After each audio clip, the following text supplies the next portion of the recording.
Tom Hanks, Elton John, des stars et la foule unis par le même chagrin, venue pleurer la plus célèbre des princesses, Diana, morte le 31 août 1997. Une icône planétaire et médiatique.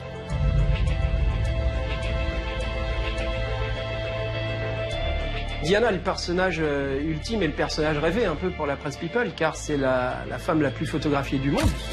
Qui, dès ses premiers pas de princesse, fera de l'ombre à la famille royale et éclipsera son mari.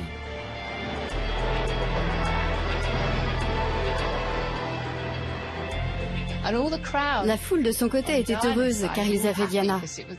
Personne ne voulait du prince Charles, tout le monde la voulait, elle. Diana était absolument magique.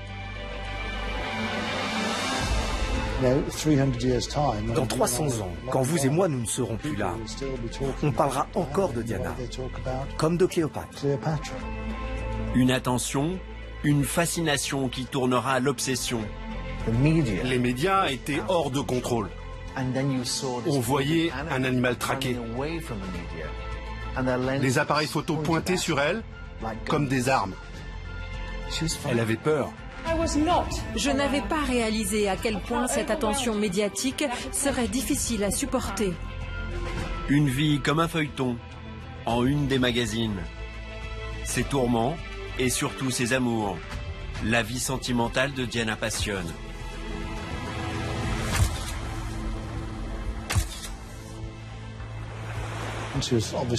Elle passait clairement du bon temps avec Dodi Al-Fayed. C'était une amourette d'été. Elle était toujours amoureuse du prince Charles. Au fond de son cœur, il était le véritable amour de sa vie. Mais le conte de fées tourne au drame. À Paris, à quelques pas des Champs-Élysées, un soir d'été 1997. La princesse meurt dans un accident de la route. Les photographes sont mis au pilori, ils ont tué la belle princesse. C'est pas facile de faire accepter que cette icône est morte dans un banal accident un 31 août à Paris. Pour toute une génération, le pont de l'Alma incarne désormais la tragédie et devient un lieu de recueillement. Récit du destin brisé de celle qu'on avait surnommée la princesse des cœurs.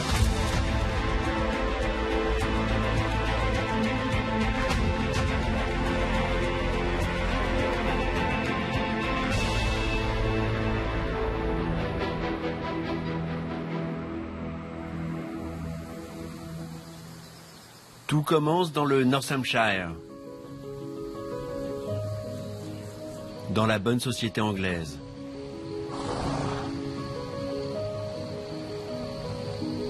Diana a seulement 8 ans lorsque ses parents divorcent. Mary Clark est alors engagée pour être sa nounou, témoin privilégié des premiers pas d'une petite fille fragile. La première chose qu'elle m'ait dite, c'est que ses parents étaient divorcés et qu'elle ne se marierait jamais si elle n'était pas certaine de ne pas divorcer. Je m'en souviens parce que je me suis dit, quelle étonnante pensée pour une petite fille de 9 ans, de surcroît que je viens juste de rencontrer. Edward Spencer, vicomte d'Althorp, a épousé Frances. Ils ont ensemble 4 enfants, Diana est la cadette. Penny Junor est la confidente des membres de la famille royale, la biographe la mieux informée des coulisses de l'aristocratie anglaise. Je pense que Diana a été traumatisée par ce qu'elle a vécu enfant. Ses parents ont eu un mariage malheureux. Sa mère est tombée amoureuse d'un autre homme qui était marié. Elle a quitté le domicile conjugal en espérant que ses enfants la rejoindraient. Mais son mari l'a poursuivie pour adultère et elle a perdu la garde de ses 4 enfants. Diana a pensé que sa mère ne l'aimait pas assez et ne voulait pas d'elle.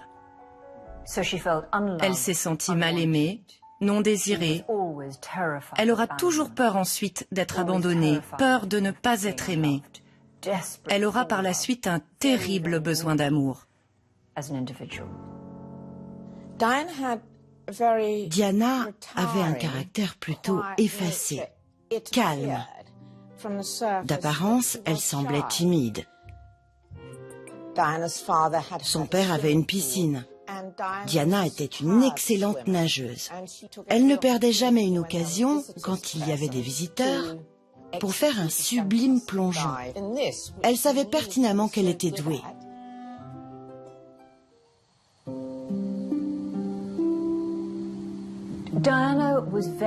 Diana n'a pas fait beaucoup d'études. Elle lisait peu. Elle était obsédée par les romans à l'eau de rose, ceux de Barbara Cartland surtout.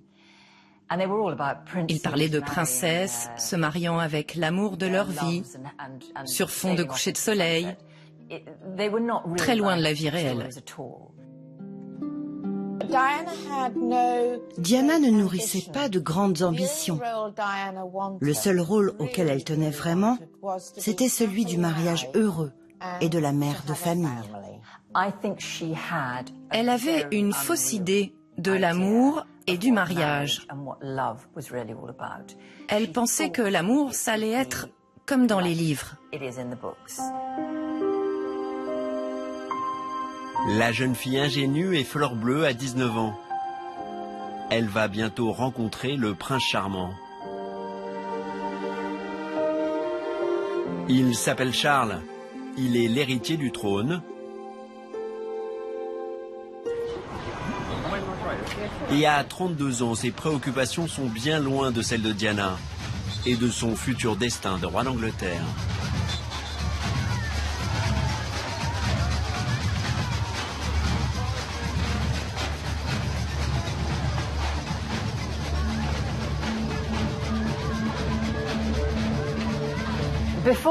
Avant que Charles ne rencontre Diana, il fréquentait beaucoup de femmes.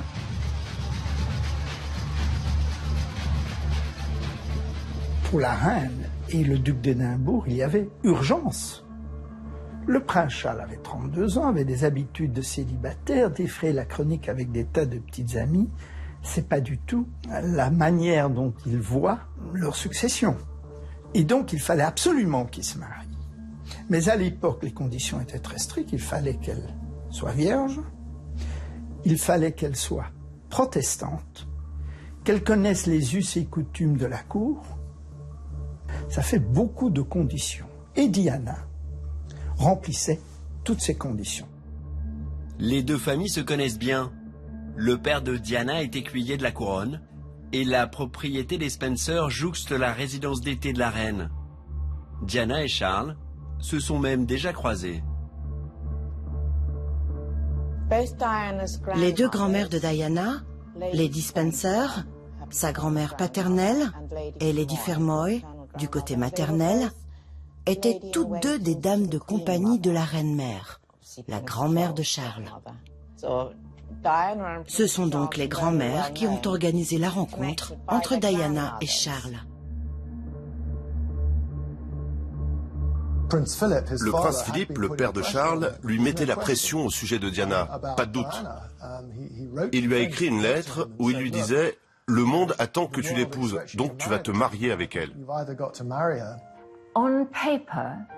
Sur le papier, Diana était parfaite pour le prince de Galles. Mais en réalité, elle était trop jeune, trop naïve, trop peu éduquée et surtout trop fragile. La couronne pense avoir trouvé la candidate parfaite. Quant à Diana, elle veut croire à sa romance. Après seulement 6 rencontres, le 24 février 1980, Charles présente sa fiancée devant les caméras.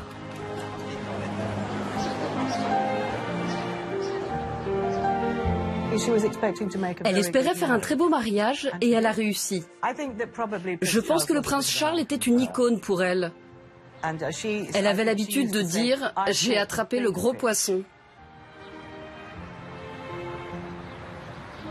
Charles, de son côté, avait dit à propos du mariage, « C'est un domaine où mon cœur doit être guidé par ma tête. Ce qui est important, c'est l'amitié et trouver quelqu'un qui peut assumer le rôle. » Quand avez-vous su que c'était la bonne personne? Graduellement. À la fin de l'été, début de l'automne. Quand j'ai commencé à réaliser que toutes mes pensées allaient vers elle. Mais ce fut un processus graduel. Amoureux, j'imagine. Bien sûr. Oh, vous savez, qu'est-ce que ça veut dire être amoureux?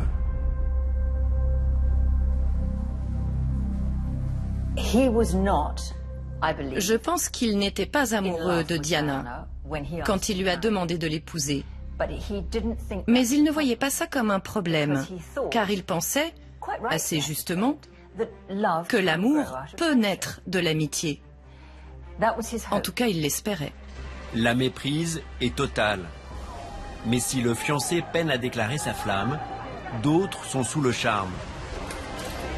En quelques semaines seulement, Diana conquiert le cœur de la presse.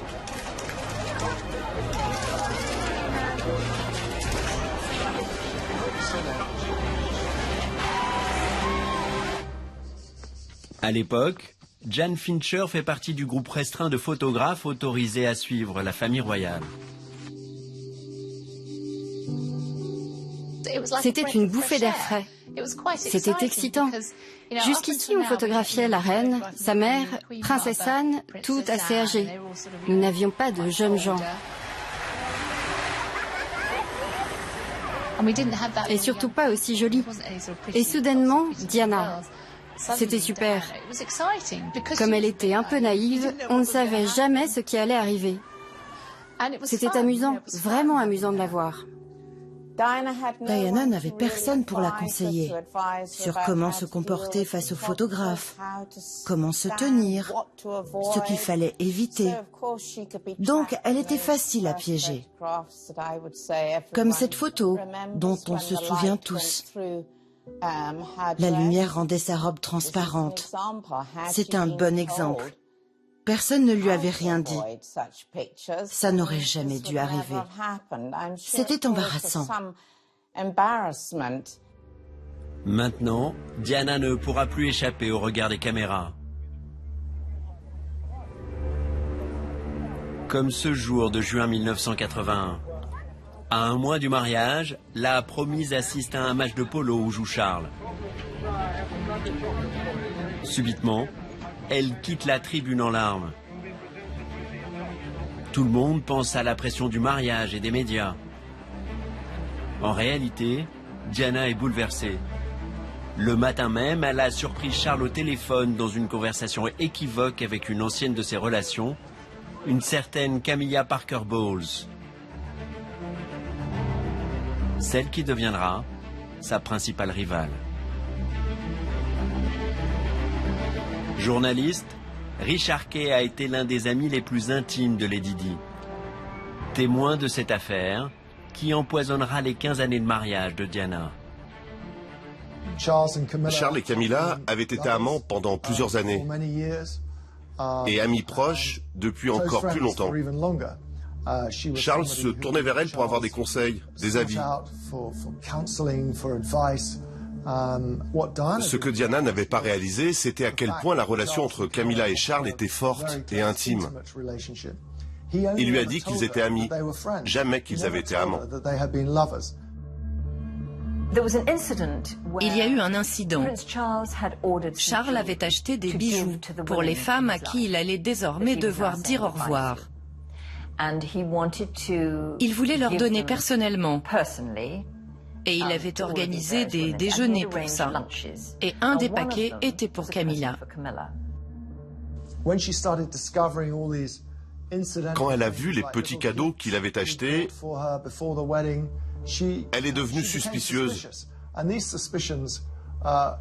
Et ça a alimenté ses doutes sur les sentiments que Charles éprouvait à son égard. Et ça a miné le mariage avant même qu'il ait eu lieu.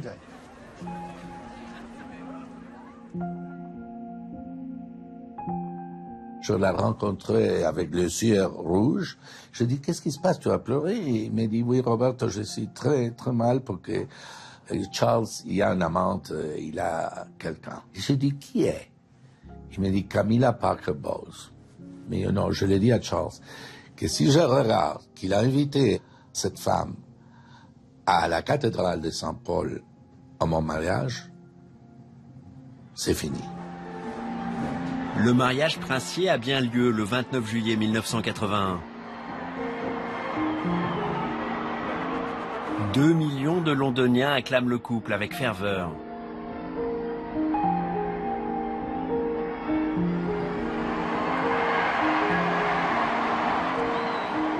« 750 millions de téléspectateurs suivent en direct la cérémonie. L'événement est planétaire. C'est pourtant bien un drame intime qui se joue. Diana cherche Camilla du regard et finit par la trouver au 3e rang des invités. L'ombre de Camilla va désormais planer sur les jeunes mariés.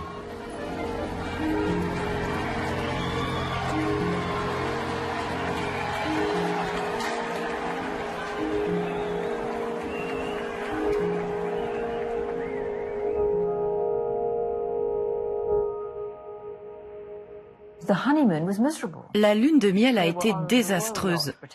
Ils étaient sur le yacht royal avec 200 marins.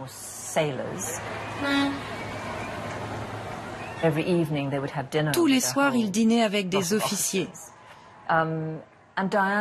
Diana avait imaginé qu'ils pourraient se baigner, bronzer, faire des choses agréables, papoter. Charles, lui, avait emporté des livres, son kit de peinture, des choses qu'il trouvait agréables, mais pas elle. Il y avait une grande incompatibilité entre les deux.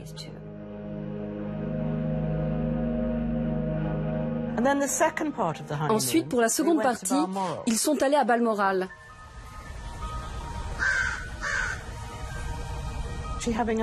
Elle a passé sa lune de miel dans ce château écossais avec sa belle famille.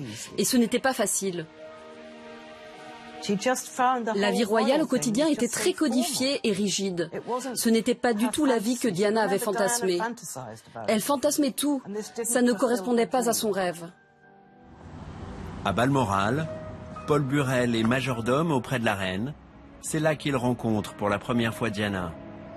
Il rentrera ensuite à son service pour ne plus jamais la quitter.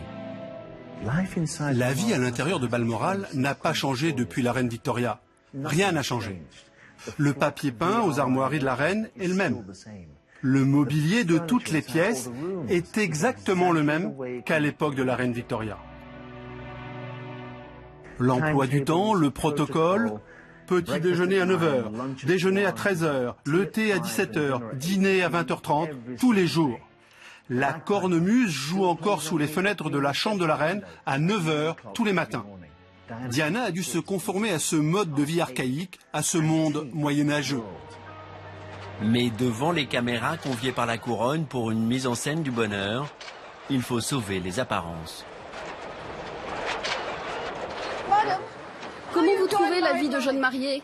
Je la recommande vivement. Et vous aimez l'endroit? J'adore. Il n'y a pas de formation pour devenir une princesse. Diana doit trouver sa voie seule. Parmi ses obligations, il y a les sorties officielles. La première aura lieu 4 mois après son mariage.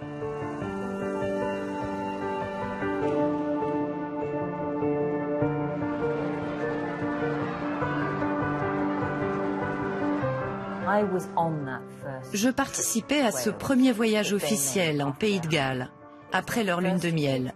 C'était leur première sortie ensemble. Et c'était très révélateur de ce qui allait se passer par la suite. C'était incroyable. Les gens semblaient sortir de nulle part. Tout le monde arrivait de partout. Ces minuscules villes remplies de monde, je me souviens de ces petites rues avec des gens à perte de vue.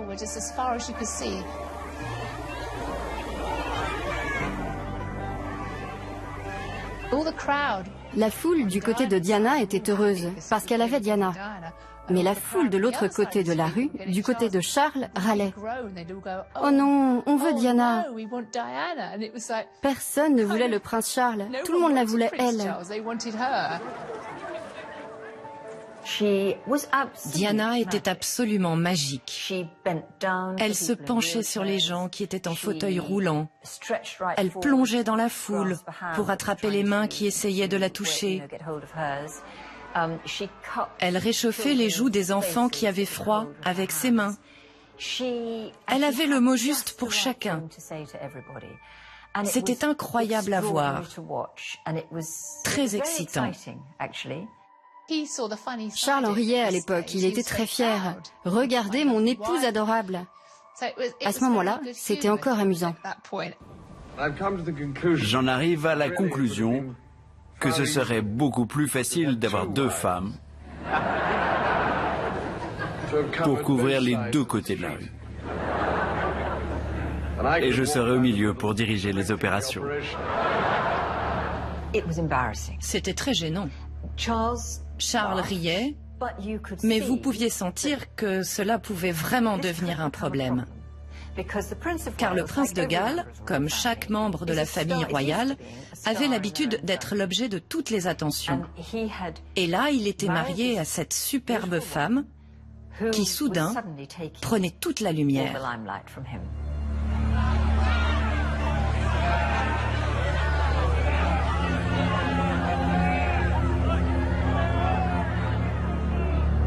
Elle ne peut pas éclipser son mari. Charles est l'héritier au trône. C'est Charles qui importe. Elle est là pour appuyer son rôle, pour l'aider, et non pas pour avoir une personnalité indépendamment de ce mari. Et c'est là que le bas blesse, et c'est cela qui va précipiter tous les problèmes du couple.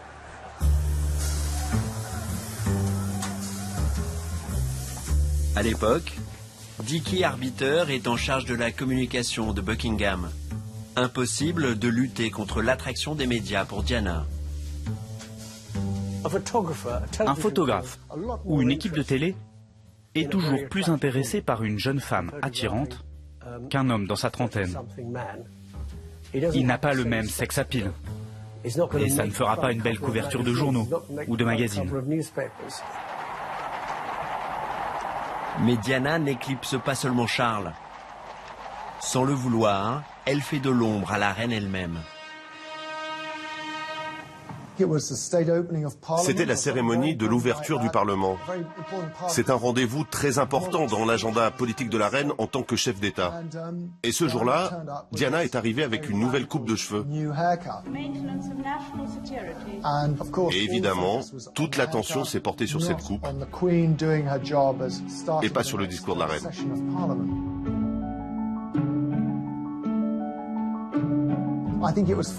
À partir de ce moment-là, la famille royale a commencé à être suspicieuse sur ses motivations.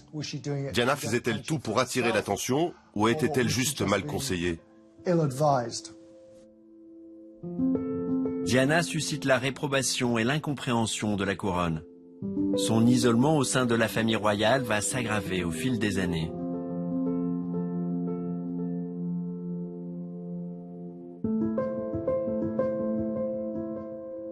William naît en 1982. La photo de famille est presque parfaite.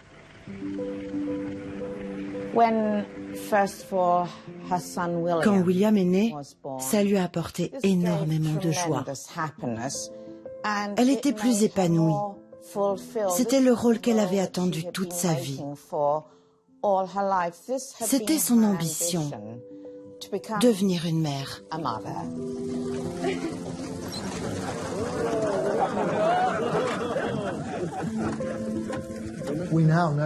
Nous savons maintenant qu'elle a été malheureuse pendant à peu près toute la durée de son mariage, sauf à quelques périodes autour des naissances de William et Harry. Il y a eu alors de véritables moments de bonheur avec Charles. Ils se sont rapprochés pour quelque temps, mais sinon elle n'était pas vraiment heureuse dans sa vie. Je pense qu'elle vivait dans une paranoïa permanente. Le sentiment que Camilla faisait partie de la vie de Charles.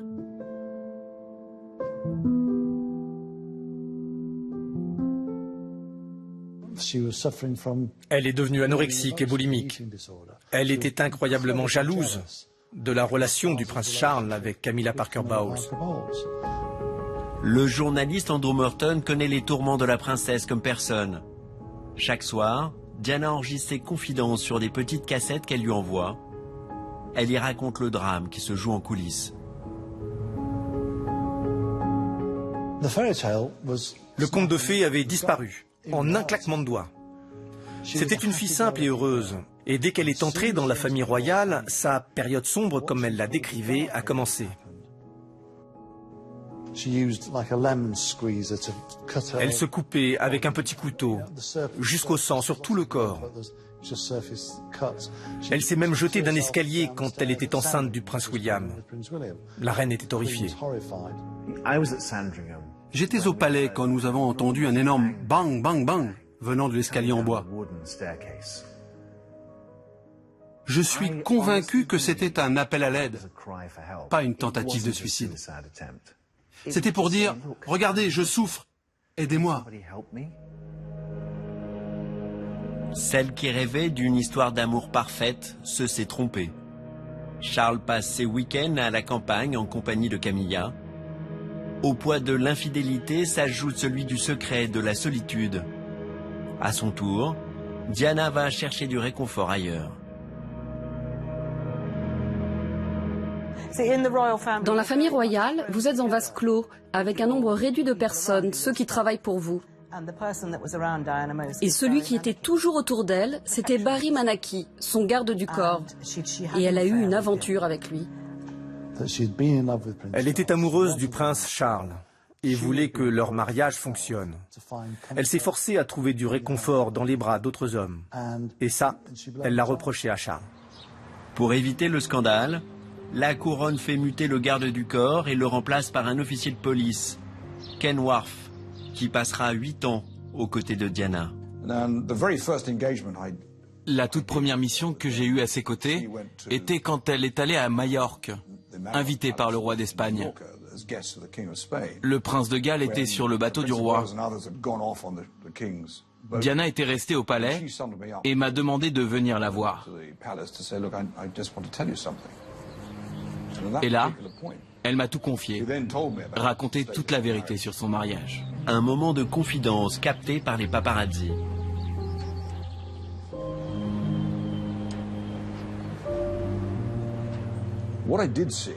J'ai vu qu'elle souffrait beaucoup. Mais qui n'aurait pas été malheureux?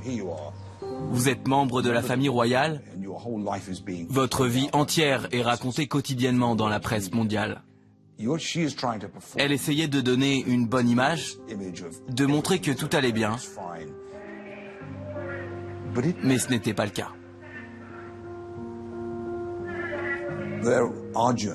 Il y avait des journalistes, et encore aujourd'hui, qui disaient que Diana était paranoïaque à propos de Camilla, et qu'elle avait tort. Ils pouvaient dire ça, mais moi j'étais là. Et c'est faux. Diana n'était pas paranoïaque. Elle était blessée et malheureuse. Et la vraie histoire n'a pas été racontée. Je voulais qu'ils soient un couple heureux, donc j'étais complètement dans le déni. Honnêtement, je voulais croire aux contes de fées. Je ne voulais pas voir la réalité en face.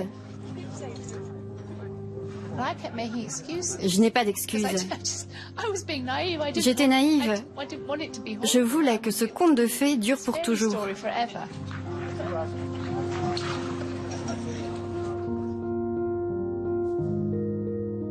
Personne ne veut voir la crise que traverse le couple. Qu'à cela ne tienne, Diana va chercher son statut hors du palais et s'émanciper de la couronne. Au fur et à mesure du délitement du couple princier, Diana se découvre un nouveau rôle, qui sera un rôle de princesse sociale, de princesse humanitaire, de princesse engagée. Elle était intelligente. Elle savait ce qu'elle faisait. Elle a identifié un certain nombre de causes auxquelles elle voulait être associée. Des causes impopulaires au sein de la famille royale, pas convenables. C'est ce qui l'a amenée à la lutte contre le sida au milieu des années 80. La princesse de Galles n'a pas manifesté la moindre appréhension lors de sa visite à l'hôpital Middlesex. À cette période, le sida était considéré par certains comme un châtiment divin, qu'on pouvait attraper rien qu'en touchant un malade.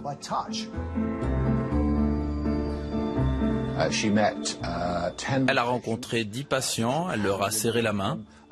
Elle s'est assise sur leur lit, juste à côté d'eux. 30 ans plus tard, nous avons retrouvé le professeur Adler.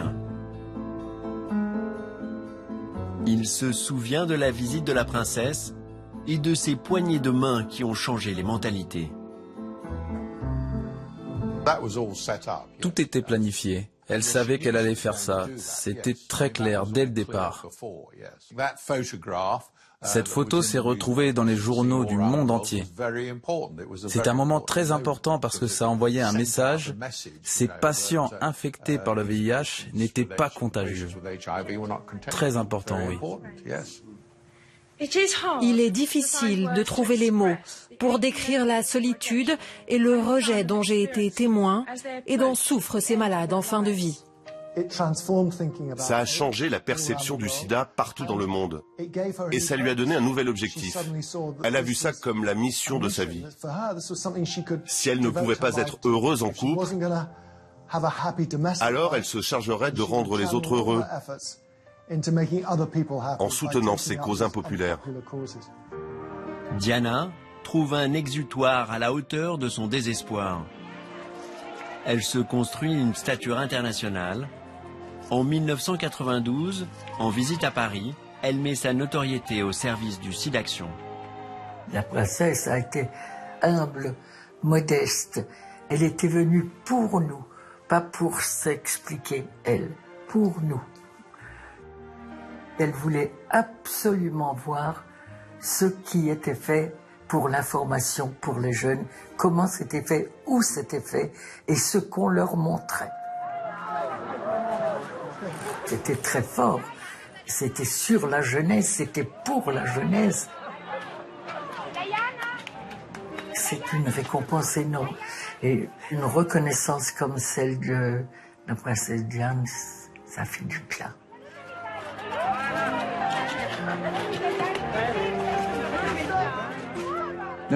On aurait pu penser que la reine lui dise « Bravo, quel boulot fantastique, bien joué, nous sommes fiers de toi ». Mais non, la reine lui a dit « Pourquoi vous faites ça? Pourquoi vous ne faites pas quelque chose de joli ?»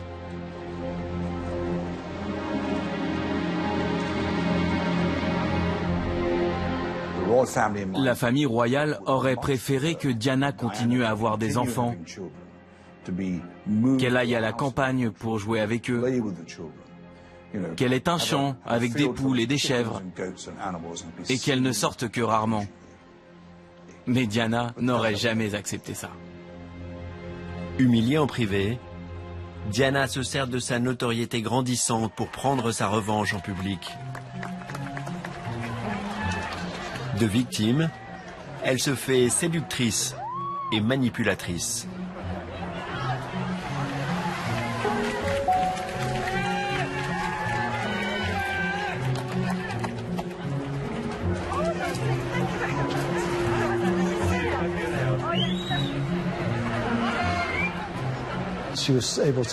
Elle était capable de séduire les gens très facilement.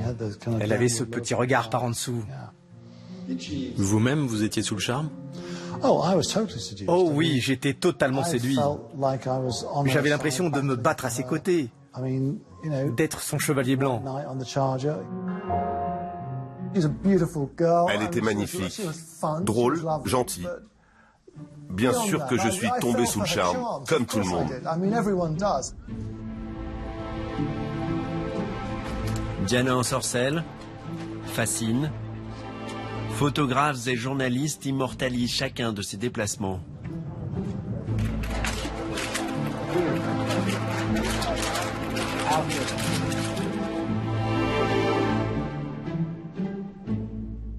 En 1992, en Inde, elle va même se servir de sa complicité avec la presse pour envoyer un message à la couronne. J'étais en Inde quand Diana et Charles y sont allés. Comme toujours, ils se sont séparés et ont fait les choses chacun de leur côté. Diana a visité le Taj Mahal, un monument dédié à l'amour, un des bâtiments les plus connus au monde.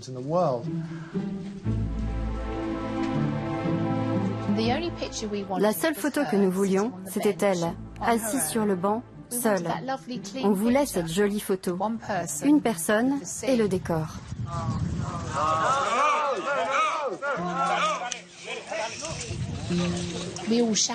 On criait tous, poussez-vous, poussez-vous. On répétait aux gens, reculez, reculez, reculez.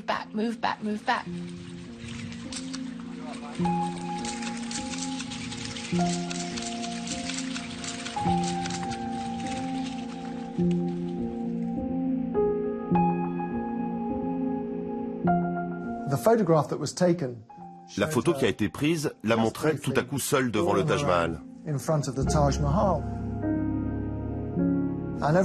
Et tout le monde savait. Elle savait. Nous savions qu'elle envoyait un message très fort. Ça annonçait presque la fin du mariage. Quand elle était devant le Taj Mahal, elle voulait montrer au monde qu'elle était seule. C'est un tournant significatif dans la vie de Charles et Diana, peut-être le plus significatif. Quelques jours plus tard, Diana persiste et fait tomber les masques. C'était un match d'exhibition de polo à Jaipur. Diana devait remettre le prix à la fin alors qu'elle ne voulait pas le faire. Ce qui s'est passé, c'est quand l'équipe de Charles a gagné, il est allé chercher son prix auprès d'elle. Et il est retourné vers ses coéquipiers.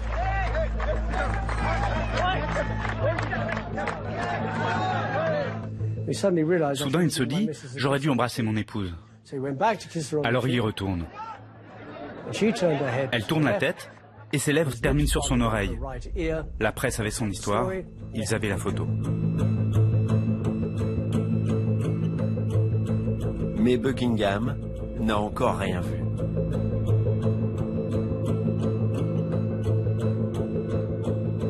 Quelques mois plus tard, les confidences enregistrées par la princesse sur des cassettes sont finalement publiées dans un livre, signé Andrew Morton, avec l'autorisation de Diana. Elle ressentait le besoin d'expliquer pourquoi elle a fini dans cette situation désespérée. Elle pensait qu'en se confiant à moi, les gens comprendraient pourquoi elle agissait comme ça. Le livre, vendu à 7 millions d'exemplaires, fait l'effet d'une bombe. Les malheurs du couple, l'infidélité du prince, les problèmes d'anorexie de la princesse, tout est exposé sur la place publique, du jamais vu dans l'histoire de la couronne habituellement si discrète. J'étais abasourdi. C'est quelque chose d'extrêmement risqué de tout raconter comme ça sur sa vie. Elle n'avait pas réalisé qu'en écrivant cette histoire, ça lui causerait plus de problèmes qu'elle n'en avait déjà. Les médias étaient hors de contrôle. Diana avait ouvert la boîte de Pandore et elle ne pouvait plus la refermer. L'époque changeait. Il y avait des choses qu'on ne faisait pas avant. Il y avait du respect. Il y avait des règles tacites entre journalistes et photographes. Mais là, tout s'est effondré. Tout a changé. Il y avait de nouveaux magazines qui aimaient ce type d'histoire.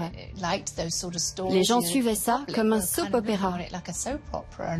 Ils en voulaient toujours plus. Les tabloïds se passionnent pour les infidélités de Diana. Tout d'abord avec son garde du corps, puis avec l'officier de cavalerie James Hewitt, suivi du marchand d'art Olivier Hoare, un homme marié ami du prince Charles. Au cœur de cette hystérie médiatique, Diana va commettre l'irréparable lors d'un entretien exclusif à la BBC. Devant 21 millions de téléspectateurs, elle remet en cause les compétences du prince héritier pour la charge royale. Être prince de Galles est un rôle extrêmement exigeant, et ça le sera encore plus d'être roi. Il y a plus de liberté à être prince de Galles que d'être roi. Ce sera écrasant, et parce que je connais bien la personnalité de Charles, je sais que le top job va le contraindre beaucoup. Je ne suis pas certaine qu'il puisse y faire. En faisant cela, Diana a déclaré la guerre aux Windsor. La famille royale ne veut plus rien avoir à faire avec elle parce qu'elle a remis en cause le principe même de la royauté britannique qui est l'ordre de succession. Et donc la reine a dit c'est terminé. Il y a divorce et Diana ne fait plus partie de la famille royale. Et Diana m'a dit, ils ont pris la décision pour moi. C'est mon mariage. Je ne veux pas divorcer. Je veux que mes garçons grandissent dans une famille avec un papa et une maman. C'est ce qu'elle voulait. Ce n'était pas ce que voulait la reine. La reine a gagné. La reine l'emporte toujours sur la princesse.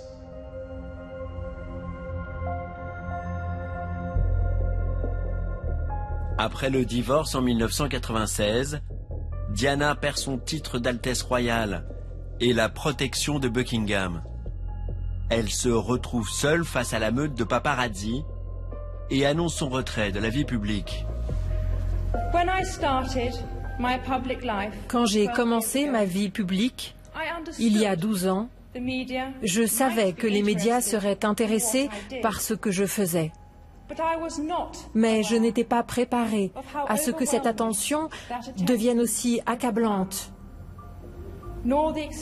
et qu'elle affecte à la fois mes activités publiques et ma vie privée d'une manière aussi insupportable.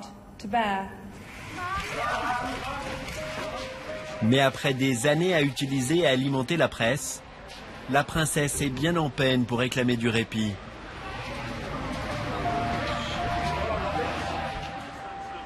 Diana est traquée dans le moindre de ses faits et gestes.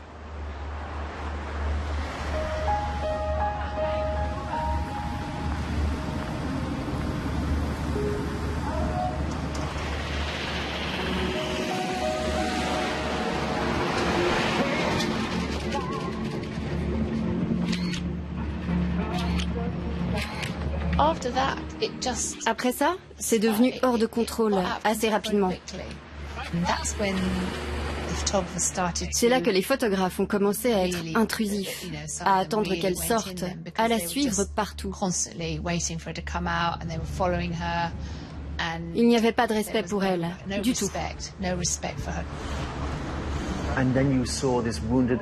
Vous voyez cet animal traqué, fuyant les médias? Les objectifs pointés sur elle comme des armes. Elle avait peur.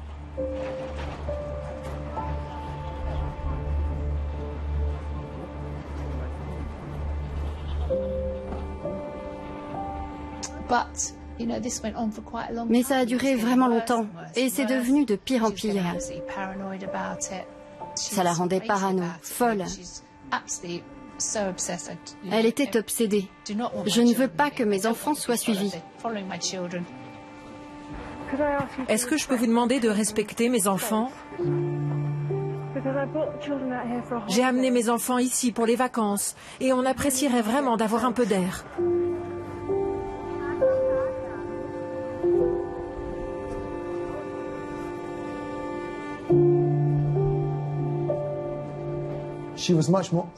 Elle était totalement isolée.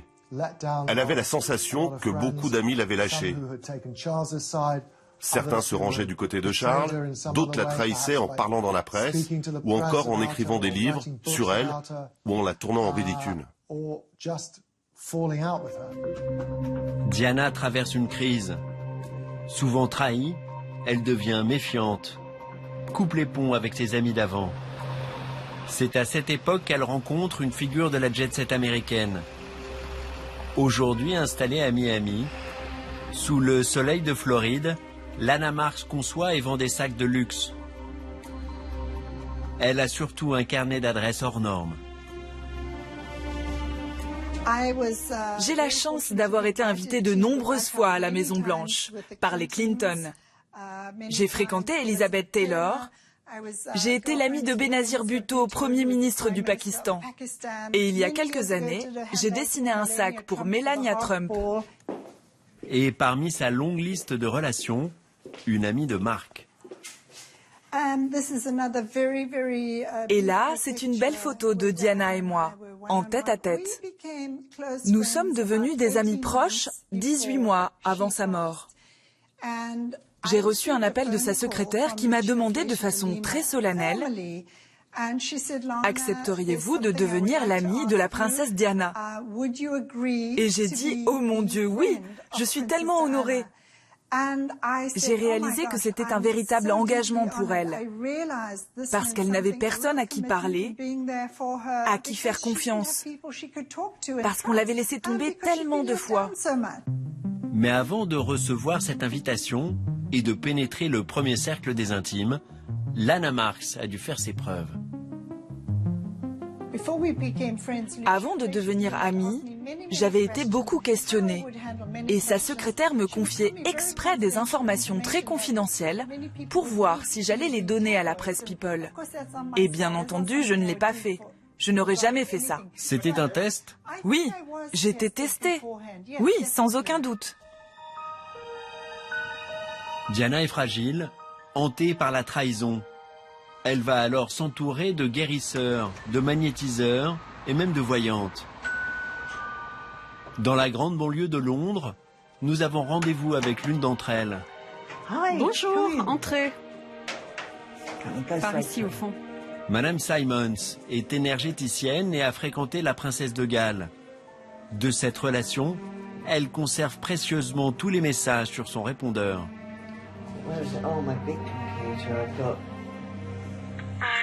Bonjour, c'est Diana. Je suis en réunion, j'en ai encore pour 1 heure. Je voulais te raconter mon déjeuner qui s'est très bien passé. Bon, on se parle plus tard, je t'embrasse fort. Diana m'avait été envoyée pour que je la soigne. J'ai été sa guérisseuse pendant un temps, et une fois, lors d'une séance, elle a levé les yeux vers moi et m'a dit « Tu sais, Simone, à chaque fois, je me sens tellement mieux. Vous m'enlevez un poids. » J'ai dit « Tant mieux, c'est l'objectif. »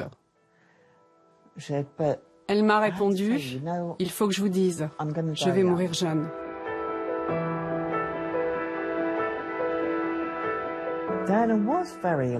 Diana était très seule. Une fois, je l'ai invitée un samedi soir, je lui ai dit « Allez, on va manger des pâtes, regarder la télé, passons du bon temps. » C'est ce que les filles font le samedi soir.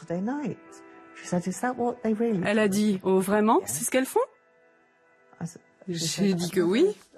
Elle m'a dit « Je n'ai jamais fait ça. » Quoi?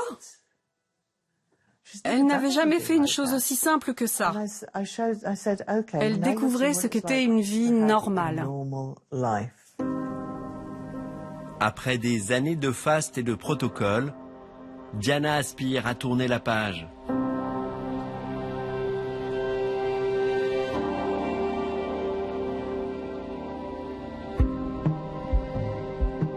Elle va faire table rase de son passé de princesse. Et en juin 1997, vendre aux enchères ce qui symbolise sa vie d'avant, sa garde-robe. C'est une enchère sans précédent, 79 robes de la collection de Diana, princesse de Galles, qui ont attiré l'attention des médias du monde entier. C'était fini l'ancien. Place à la nouveauté. Elle m'a dit, William a eu une merveilleuse idée. Et si tu te débarrassais de toutes ces robes, maman, pour tourner la page? Alors nous sommes descendus, on a ouvert le placard, et elle a commencé à sortir des robes.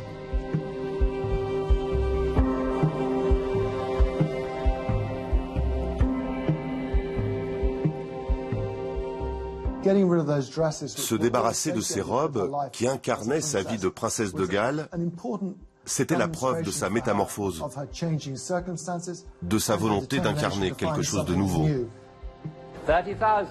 30 000, 32 000, 35 000, 38 000, 80 000 $ et c'est à vous. 80 000 $. La vente lui rapporte plus de 3 millions de $. Un trésor de guerre qu'elle va utiliser pour financer son nouveau combat. Attention, si vous regardez ici, sous la terre, il y a une mine. 3 seconds. 1, 2, 3, firing. Ayant vu par moi-même les dégâts que causent les mines antipersonnelles, j'ai décidé de m'engager de toutes mes forces dans une campagne internationale pour bannir l'utilisation de ces terribles armes.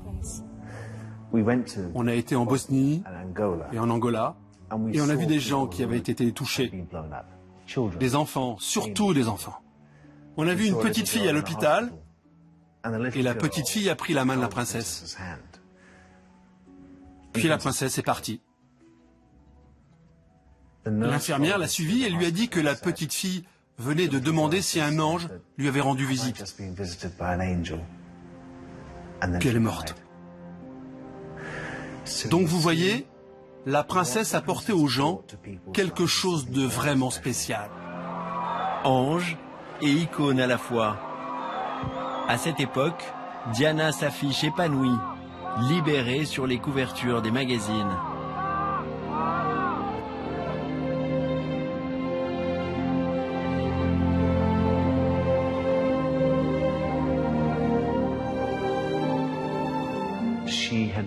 Elle n'avait jamais été aussi belle de sa vie. À 36 ans, elle était plus belle que jamais, plus exquise que jamais. Elle avait une silhouette parfaite. Elle avait les hommes à ses pieds.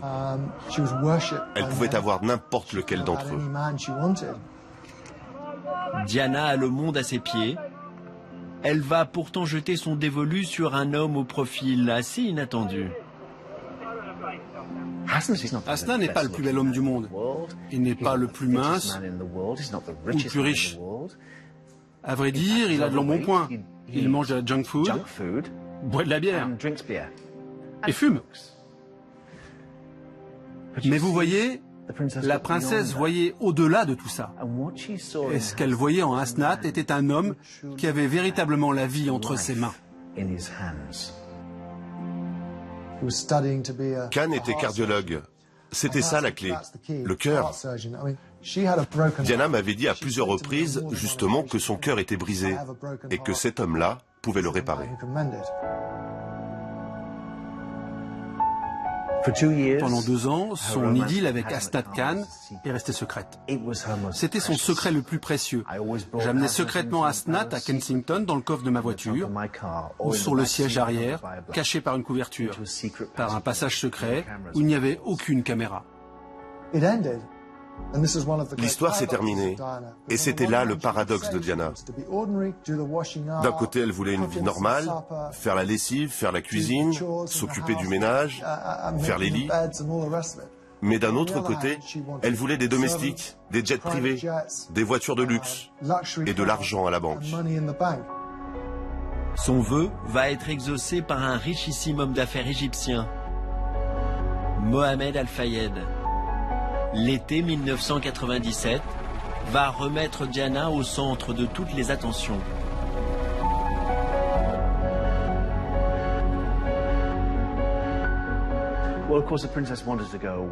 La princesse voulait des vacances avec ses enfants. Elle ne les avait que 2 semaines. Où pouvait-elle aller? Mohamed Al-Fayed avait acheté un bateau. Il avait tous les jouets qu'il fallait. Un avion, un hélicoptère. Est-ce que vous voulez venir dans le sud de la France avec William et Harry? C'était un formidable terrain de jeu, une belle opportunité pour Diana de passer du bon temps avec ses enfants. C'est pour ça qu'elle a accepté. Mohamed Al-Fayed est un milliardaire égyptien qui vit à Londres. Un ami de longue date du père de Diana qui cherche par tous les moyens la reconnaissance de l'establishment anglais. Il était très controversé en Angleterre. Il possédait les magasins à Rhodes. Il était impliqué dans des scandales politiques. À l'époque, on lui refuse même la nationalité britannique. Humilié, l'homme voit en Diana le moyen de prendre sa revanche. Jean-Michel Karadec a eu accès au dossier d'enquête de la police. Y figurent toutes les conversations téléphoniques échangées et enregistrées depuis le yacht de Mohamed Al-Fayed. De quoi reconstituer le puzzle de cet été 97.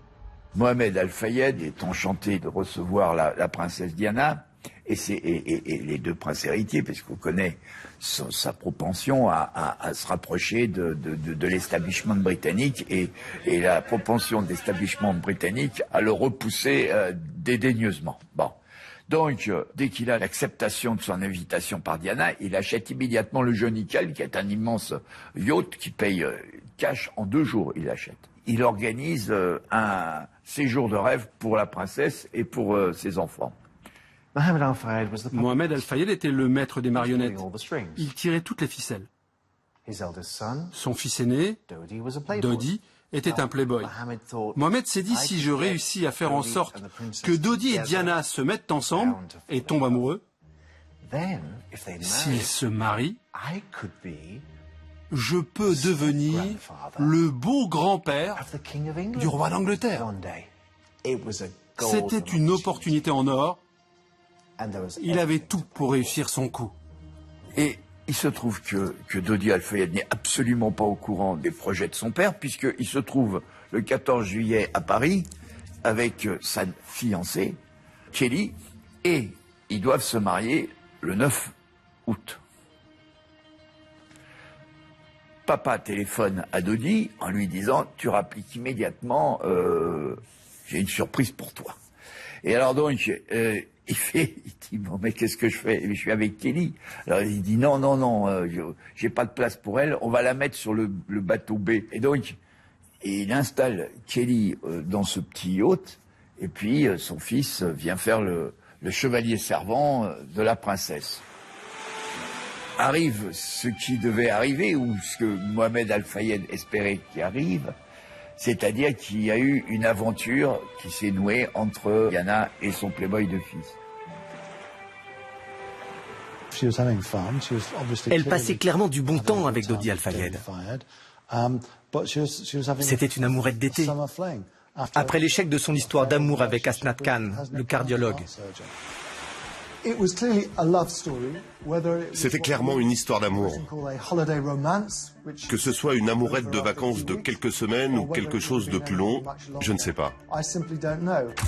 Son histoire d'amour devient en tout cas le feuilleton de l'été.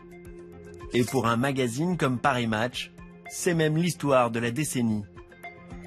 Diana, à l'époque, c'était la personnalité qui faisait vendre le plus d'exemplaires. Chaque couverture faisait une augmentation de plusieurs dizaines de milliers d'exemplaires sans problème. L'argent venait de partout. Les magazines avaient ouvert les coffres-forts. The sky is the limit, comme on dit. Pierre Su est un des paparazzi qui suit la princesse cet été-là. Et pas de doute, la romance de Diana est l'affaire du siècle pour les photographes. On peut attendre 6-0, 5-0, 4-0. On peut attendre des sommes qu'on n'atteindra pas, qu'on n'a jamais atteintes. Et il n'y a pas de règle. À l'époque, la presse tabloïde anglo-saxonne, qui est un des principaux clients, on va dire, de ces clichés, se livre une guerre effrénée pour avoir les meilleures images. Je pense que la profession sait qu'elle tient une histoire unique. Ça n'arrivera pas tous les étés. L'histoire est belle, d'autant que Diana sait la mettre en scène. C'est ce que nous révèle Patrick Barr, un photographe de Nice Matin, une sorte de ballet bien huilé. Moi personnellement, j'arrivais vers 9h30 le matin. C'est à peu près ce que je me souviens aujourd'hui. J'arrivais à peu près à 9h30, 10h moins le quart, j'avais fini d'installer mon matériel, et vers 10h, ça sortait. Elle sortait, elle ne nous regardait pas spécialement, et elle faisait ce qu'elle avait à faire. Ce qu'on dit dans la profession, c'est qu'elle donne. Voilà, elle donnait. Elle donnait de quoi faire des images. Elle arrive avec un maillot différent, ou un paréo différent, ou un sac, ou elle va sauter dans l'eau, ou elle va sauter dans un bateau, ou elle va à chaque fois donner quelque chose de différent. Que cherche Diana en alimentant la presse tout l'été? Jusqu'à cette scène finale, parfaitement orchestrée, celle du baiser. Une photo vendue 4 millions de dollars et qui sonne peut-être comme une revanche. Je pense qu'elle a envoyé un message à Charles. Tu as ta petite amie? Eh bien regarde, j'ai le mien aussi. Car le prince Charles s'affiche désormais avec Camilla, qui fête cet été-là ses 50 ans. Elle était préoccupée par la fête d'anniversaire de Camilla.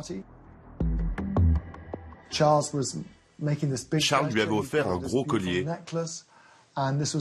Et c'est la première fois que l'on découvrait Camilla avec Charles, officialisée comme sa petite amie. Diana agirait-elle donc par dépit? Pour une de ses amies les plus proches de l'époque, Lana Marks, la princesse ne serait pas aussi libre qu'elle l'affiche et resterait hantée par l'échec de son mariage. Elle était toujours amoureuse du prince Charles, mais malheureusement les choses s'étaient trop détériorées avec lui. Je lui ai dit, Diana, nous avons une expression aux États-Unis qui dit « Ce n'est pas fini tant que ce n'est pas fini ». Je voulais lui dire, prends ton téléphone, appelle-le et essayez de trouver une solution. Parce que c'est ridicule. Vous êtes tous les deux si merveilleux. Vous allez si bien ensemble. Et dans le fond, vous vous aimez. C'est ridicule. Oui, c'était juste une conversation entre copines. Mais c'était bien elle me disant que dans le fond, c'était le seul véritable amour de sa vie. Le 31 août 1997, au Bourget, c'est pourtant bien avec Dodi Al-Fayed que Diana atterrit en jet privé, après son escapade tropézienne.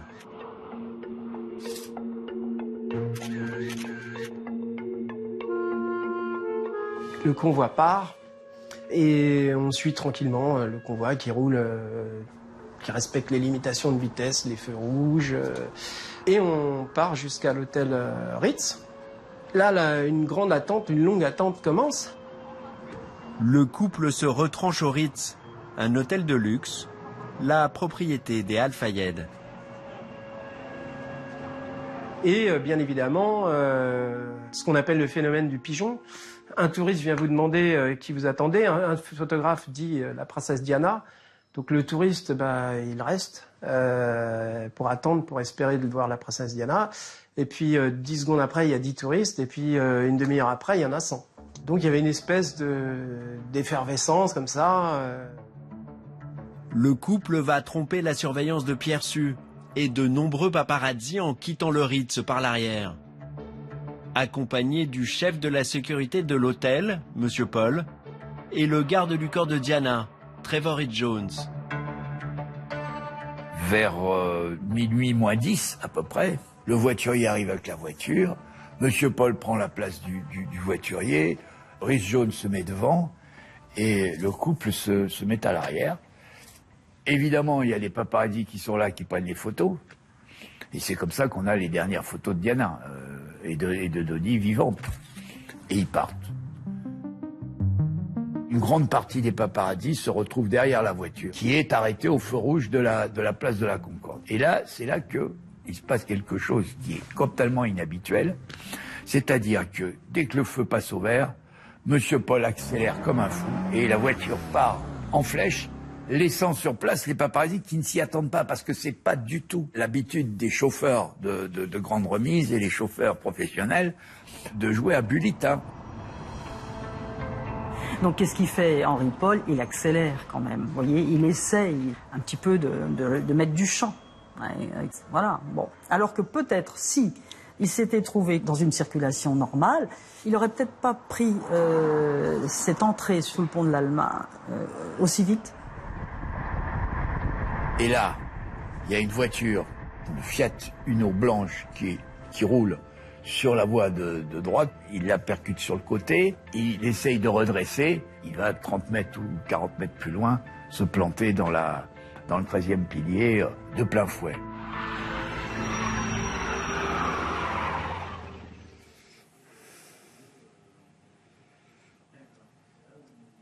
je me décide à appeler un de mes collègues et il a juste eu le temps de me dire 3-4 mots et en plus la connexion était pas très bonne. J'ai compris accident, pont de l'Alma.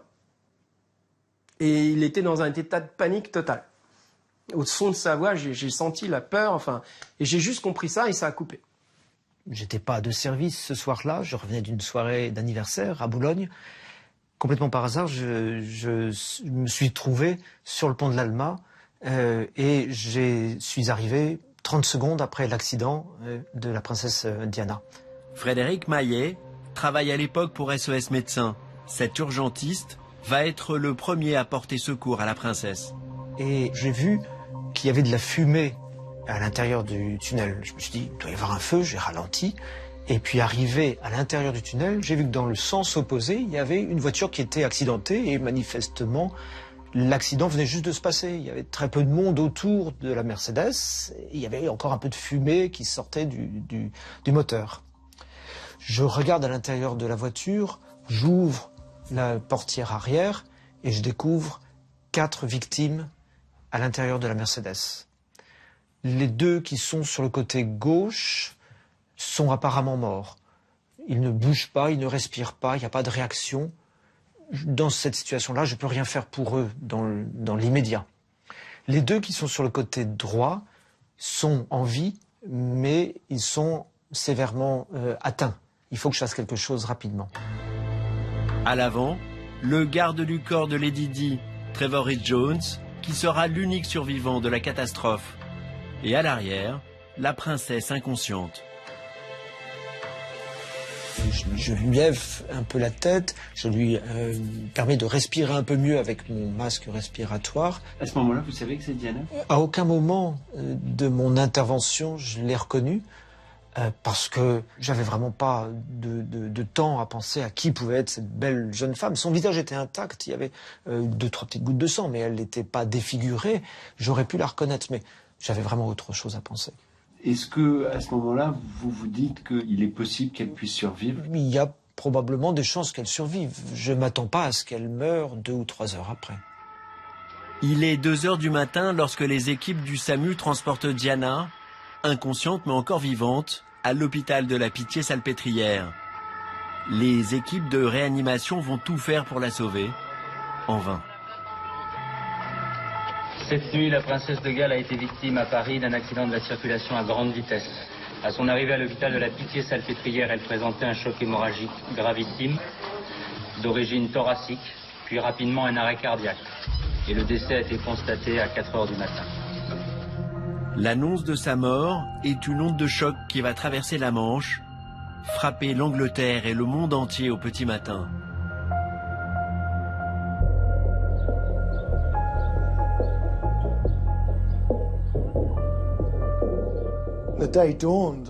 Le jour s'est levé ce dimanche matin, un jour de grand choc. Dans le quartier de Londres, où je vivais à cette époque, qui est proche du palais de Kensington, on sentait le chagrin dans les rues. Les gens n'arrivaient tout simplement pas à croire que cette jeune femme que nous avions vue dans les magasins du coin n'était plus là. Puis l'atmosphère a changé dans le courant de la journée.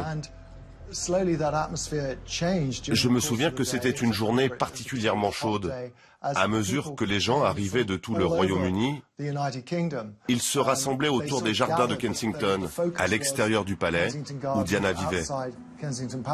Tout de suite, spontanément, les gens ont commencé à déposer des fleurs, et au cours de la journée, c'était un vaste lac de fleurs qui est apparu.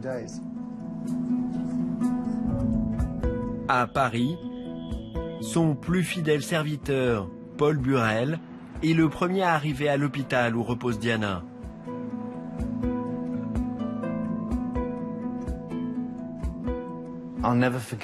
Je n'oublierai jamais quand je suis allé à l'hôpital que les portes se sont ouvertes.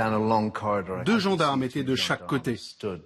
Et j'ai pensé, elle est ici. Je suis rentré dans la chambre et elle était là, allongée, comme si elle était endormie sur un lit de drap blanc.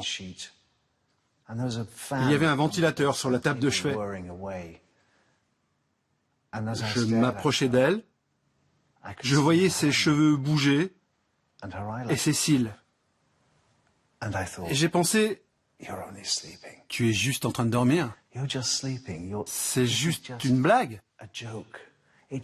Une blague stupide. Alors je lui ai dit, réveille-toi. Réveille-toi. Mais bien sûr, elle ne s'est pas réveillée. Accueilli par le président de l'époque, Jacques Chirac, le prince Charles arrive quelques heures plus tard. Depuis son divorce, Diana a perdu son titre d'Altesse royale. Personne n'a envisagé qu'elle puisse disparaître aussi brutalement. Rien n'est prévu pour ses funérailles. À ce moment-là, à Paris, personne ne savait ce qui allait se passer. C'était une situation sans précédent. Ça n'était jamais arrivé dans l'histoire. La confusion régnait partout. Le prince de Galles m'a dit « Tu viens avec nous dans l'avion ?» J'ai dit « Merci. C'est très gentil de me proposer de me ramener chez moi. » Je savais que nous rentrions à Londres avec la princesse.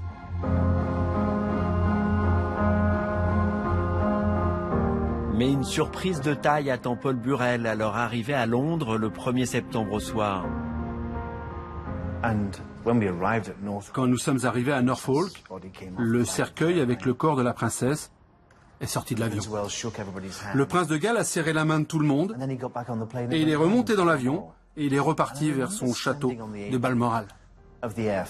Et je me souviens être resté debout sur le tarmac, pensant, et maintenant, qu'est-ce qu'on fait? Je suis monté dans la voiture et nous sommes partis vers Londres avec le cercueil de Diana. Face à la froideur d'un prince, le peuple va laisser exploser sa peine.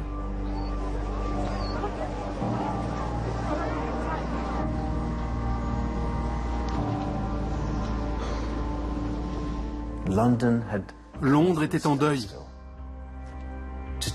Et tout le monde attendait le retour de leur princesse. Belle, élégante, toujours souriante, les pieds sur terre, la princesse du peuple. C'est terrible, je n'arrive pas à réaliser.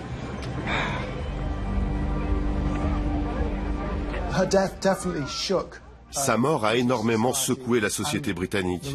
Et les gens de la rue ont réagi d'une manière totalement inattendue. Je n'avais jamais vu ça. Moi, j'habite à 2 pas de Kensington Palace, à Notting Hill. Et donc, j'y allais tous les jours, même plusieurs fois par jour à Kensington Palace, pour voir ce qui se passait. Et c'était extraordinaire, ces fleurs, ces pleurs. J'avais jamais vu ça. C'était une révolution. Parce que pour moi, qui à ce moment-là avait quand même vécu depuis 15 ans en Angleterre, les Anglais étaient des gens plutôt qui n'éprouvaient pas d'émotion, pour qui le deuil était une question privée, on ne pleurait pas en public. Beaucoup de monde nous a reproché cette folie collective, d'avoir tous perdu la tête, notre esprit pendant ces quelques jours. Mais rapidement, la tristesse cède la place à la colère.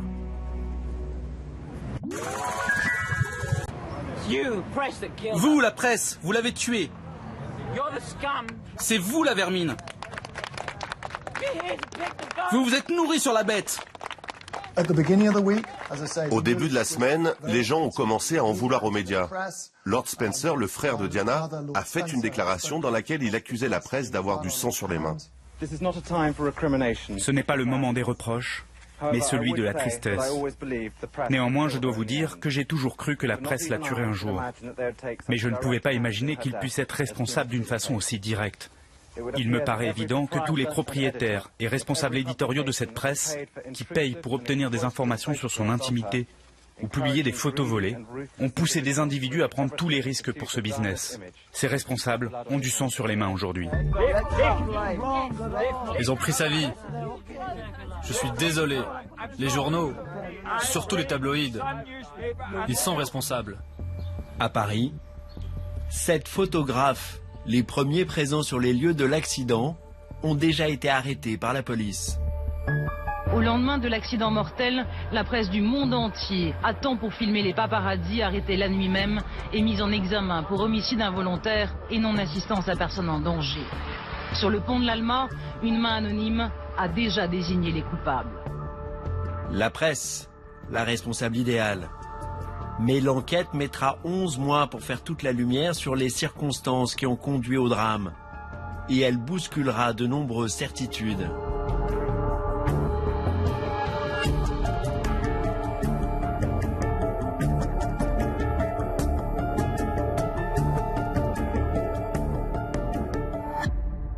Ce sont les photographes, les coupables désignés tout de suite, parce qu'ils sont déjà dans un coin, alignés contre un mur, comme ça, comme voilà, ils sont déjà désignés comme coupables. Les photographes sont mis au pilori, hein, ils ont tué la belle princesse, en gros. Il y a des médias, des chaînes de télé qui sont pas gênés qui étaient bien contents d'avoir trouvé des coupables désignés. Un débat qui, vous le voyez, a été relancé sur la presse dite à scandale et notamment sur les paparazzis, surnommés les rats par les autres photographes. On rabâchait que les photographes étaient responsables et du coup tout le monde a bien voulu le croire.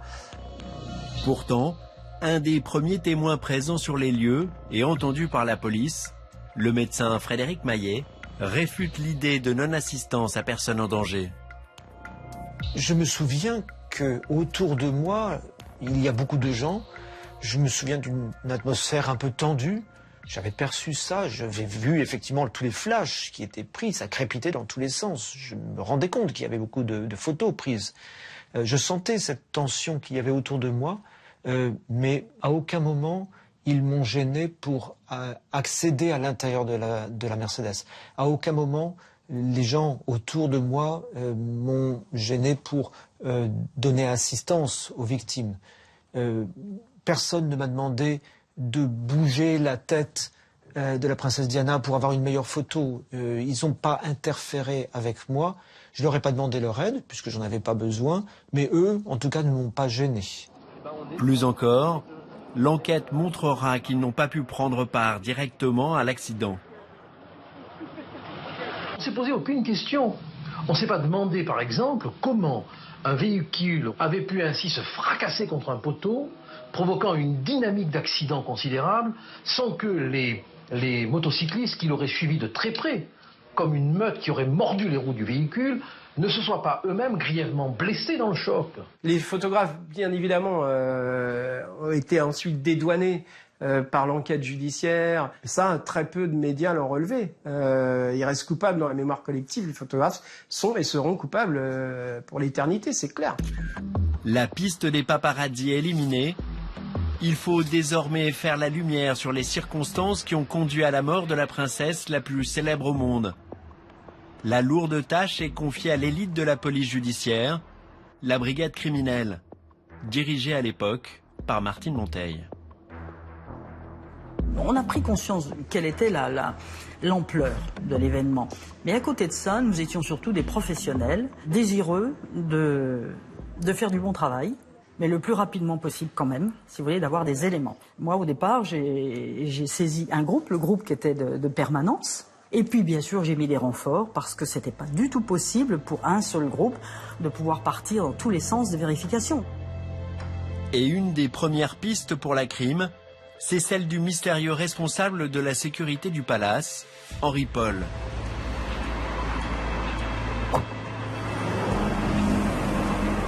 Ce soir-là, il se retrouve au volant de la Mercedes. Henri Paul, on a voulu savoir qui il était.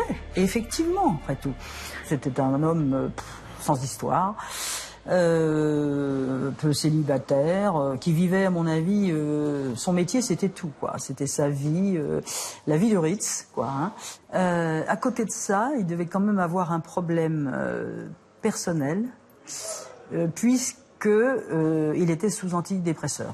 Le parquet demande à ce qu'on fasse des analyses du sang de M. Paul, et on s'aperçoit que M. Paul a 1,78 g.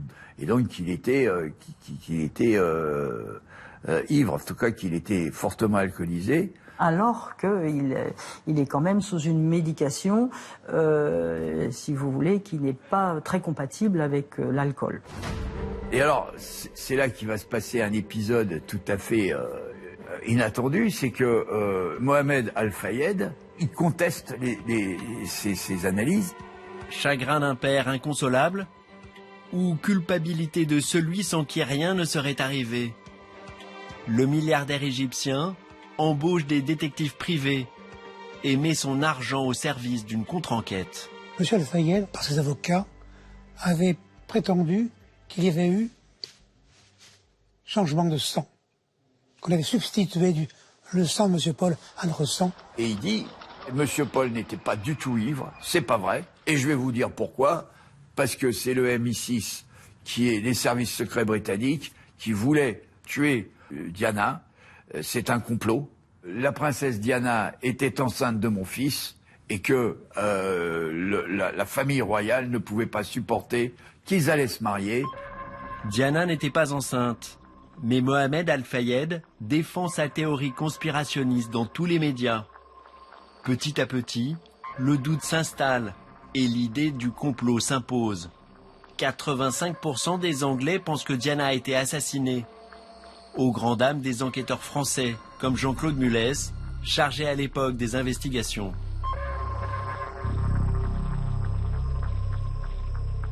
Il ne faut pas oublier que M. Paul était l'employé de M. Al-Fayed. Donc M. Al-Fayed était entièrement responsable du comportement de M. Paul. Donc il fallait tout faire pour éloigner un petit peu, disons, la responsabilité. Cette affaire-là est une affaire de gros sous. Il ne faut pas en douter, une affaire d'assurance. Moi, si j'avais eu le moindre soupçon du début, de commencement de quelque chose de suspect, croyez-le bien qu'on aurait tiré sur la ficelle. Hein. Voilà. Hein. Cet événement est trop banal, si vous voulez, pour être accepté comme tel par tout le monde, par le monde entier, par les médias, par tout le monde. Voilà. Sauf nous, parce que nous, on est dedans et qu'on voit que c'est ça. C'est une réalité. Peut-être simple, dramatique, mais c'est la réalité. Voilà. Mais c'est vrai que c'est pas facile de faire accepter que cette icône est morte dans un banal accident un 31 août à Paris. Quoi. Un banal accident de voiture aux répercussions extraordinaires.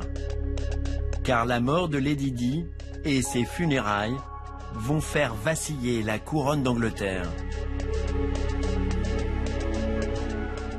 Il y a eu un moment critique au milieu de la semaine, quelques jours entre le moment où Diana est morte et avant les funérailles. La foule est devenue agressive et s'est retournée contre la famille royale. L'atmosphère a dégénéré. La reine était en Écosse, très loin de ce qui se passait à Londres. On avait le sentiment que la famille royale n'avait aucune réaction. Ça donnait l'impression qu'elle pensait, bon, elle est morte, elle ne fait plus partie de la famille royale, que sa propre famille se débrouille. Les gens ont eu envie d'exprimer leurs reproches et leur colère contre la famille royale. La reine devrait être là, à Londres, avec son peuple, c'est sa nation, et elle devrait comprendre ce que son peuple ressent pour Diana. Et je peux rajouter une chose ? Il y a un seul bâtiment à Londres qui n'a pas mis le drapeau en berne, c'est celui-là. Elle devrait comprendre ça. C'est honteux pour la famille royale de ne pas faire ça. Il y avait deux Angleterres. Il y avait l'Angleterre de Diana et l'Angleterre régalienne d'Élisabeth II et du prince Charles. Il faut bien se rendre compte qu'à cette époque-là, pour la famille royale, Diana est une folle. Elle est complètement coupée de la famille royale. Son seul lien, ce sont les enfants. Diana a perdu son titre de princesse royale. Donc Diana, à ce moment-là, n'a aucun lien avec la famille royale. La reine a pensé, quand mon père est mort, il était roi. Nous n'avons pas mis les drapeaux en berne. Selon eux, elle ne méritait pas des funérailles royales.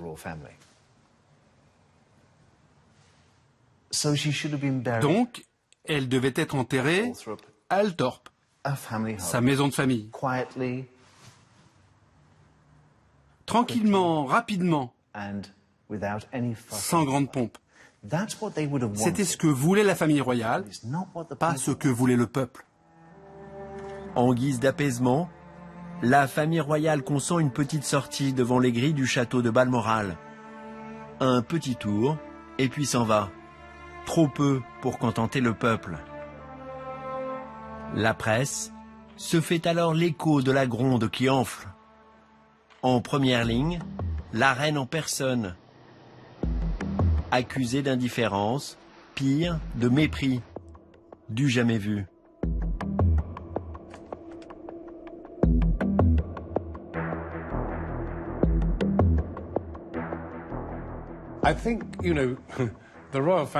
On ne critique pas la famille royale habituellement dans ce pays. Et soudainement, les gens étaient très en colère. Et c'était assez désagréable. Les gens étaient du côté de Diana. Ils pensaient que la princesse ne serait jamais morte dans un accident de voiture avec un playboy si la famille royale s'était correctement occupée d'elle. À ce moment-là, les gens ont tenu la famille royale pour responsable de sa mort. Donc la reine a dû repenser sa stratégie. Elle a dû changer les règles pour contenter la foule. C'est assez inhabituel pour un monarque. En temps normal, un monarque fait ce qu'il veut. La volonté du peuple est la plus forte. La reine accepte de mettre le drapeau en berne sur Buckingham et de revenir à Londres auprès de ses sujets en deuil. Quelques timides applaudissements, mais aucune liesse. La rancœur est tenace.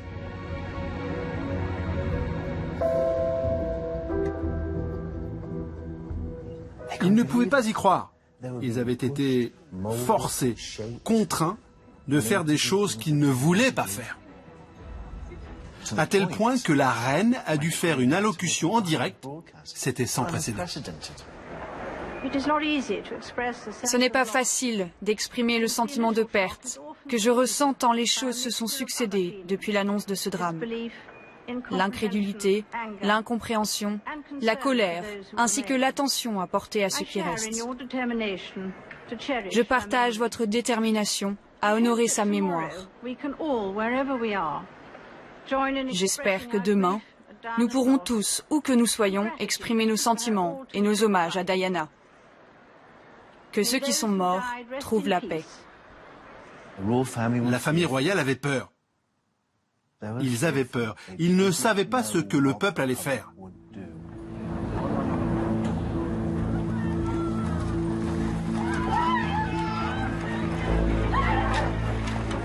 Le 6 septembre 1997, les funérailles royales de Diana donnent lieu à des scènes de désespoir. Mais à la tristesse s'ajoute la tension. La police s'inquiétait à propos du trajet du cortège funéraire, de l'humeur de la foule, de la sécurité des membres de la famille. Une chose que je sais, c'est que le prince Charles pensait qu'il allait être hué, qu'on allait lui jeter des choses, des pierres, des fruits pourris. Il était vraiment inquiet de ce ressentiment et de cette colère grandissante à l'égard de la famille royale.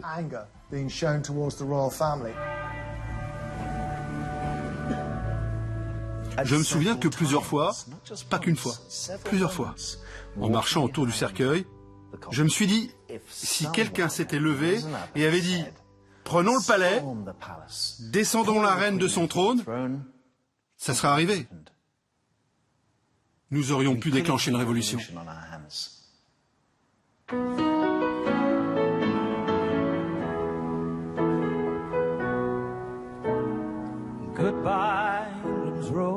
Mais la révolution n'aura pas lieu.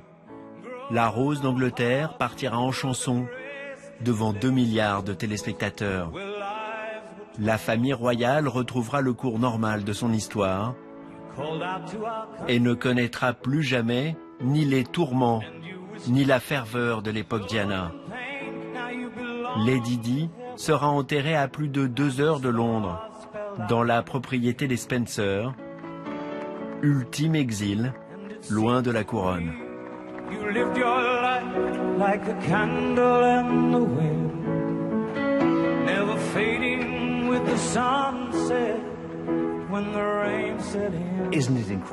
N'est-ce pas incroyable? Il n'y a aucun lieu à la mémoire de Diana à Londres, ou n'importe où ailleurs dans le pays. Il n'y a pas le moindre mémorial pour Diana, pas la moindre rue à son nom. La raison pour laquelle nous n'avons pas de mémorial pour la princesse, c'est parce que la famille royale et les Spencer ne veulent pas rendre hommage à Diana. Ils ne veulent pas l'élever au rang d'icône. Ils me l'ont dit. Ils ont dit, Paul, on ne va pas créer un sanctuaire. On ne créera pas de pèlerinage pour Diana. On ne veut pas. On veut juste qu'elle parte en douceur, afin que l'on puisse tous continuer avec nos vies. Mais il faut savoir tirer les leçons de ce qui s'est passé. Et le fantôme de Diana hantera pour toujours la maison des Windsor.